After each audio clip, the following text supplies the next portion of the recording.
In a world where chaos often overshadows clarity, where global powers clash under the banners of old rivalries, a new kind of voice rises, not from the usual centers of influence, but from the red soil of West Africa. While the world's eyes turn eastward to the thunder between Iran and Israel, Africa is stirring, quietly, powerfully. And at the heart of this awakening stands a young soldier turned president, Captain Ibrahim Traoré. Born in Burkina Faso, a nation long haunted by instability, Traoré didn't rise through privilege. He rose through pain, through service, through watching his people live under the shadow of foreign influence, corruption, and despair.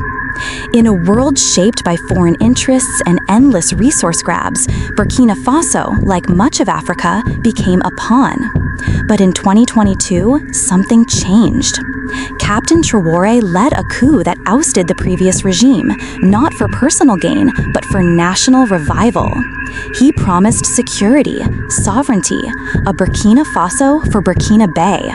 And that declaration rippled far beyond his borders.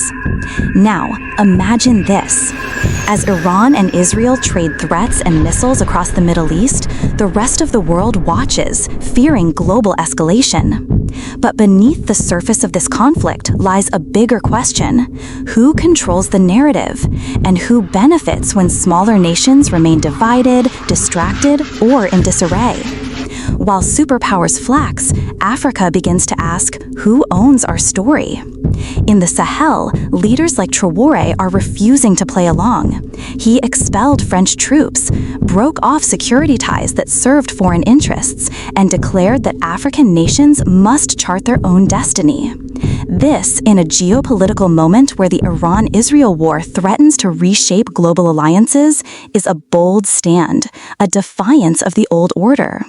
While superpowers flex, Africa begins to ask, who owns our story? In the Sahel, leaders like Traoré are refusing to play along. He expelled French troops, broke off security ties that served foreign interests, and declared that African nations must chart their own destiny. This, in a geopolitical moment where the Iran-Israel wars threatens to reshape global alliances, is a bold stand, a defiance of the old order. In the face of this new assertiveness, Africa is no longer just watching global drama unfold, it is responding, forming new coalitions, seeking strategic autonomy. Burkina Faso, along with Mali and Niger, has exited ECOWAS, choosing instead to form a sovereign alliance, a move considered unthinkable just a few years ago. And while the Iran-Israel conflict grabs headlines, this African shift in power remains largely underreported, but not unnoticed. Nations across the global south are watching, asking if Traoré can reclaim his country's dignity, why can't we? Make no mistake, standing for change makes you a target. And Traoré has faced threats, propaganda, attempted destabilizations, but he presses on. Because for the first time in decades, young Africans see a leader who speaks their pain and acts. As Iran and Israel threaten to engulf their region in chaos, Africa is stepping out of the shadows, not by mimicking others, but by reclaiming its own power. Traoré represents more than one nation's ambition. He represents a generation's refusal to be forgotten. So what does this moment demand?